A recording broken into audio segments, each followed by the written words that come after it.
Hello, in this example we are going to see how we can deselect an option by its visible text from a multi-select drop-down.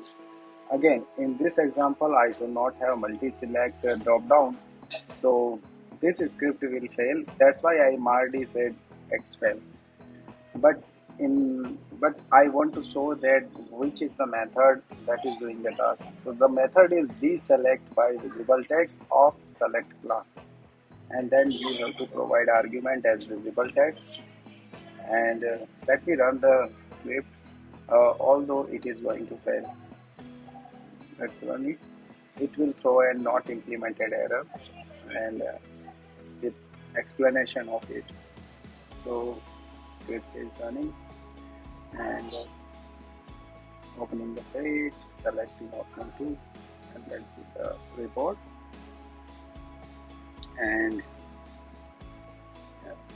here we can see not implemented. Thank you.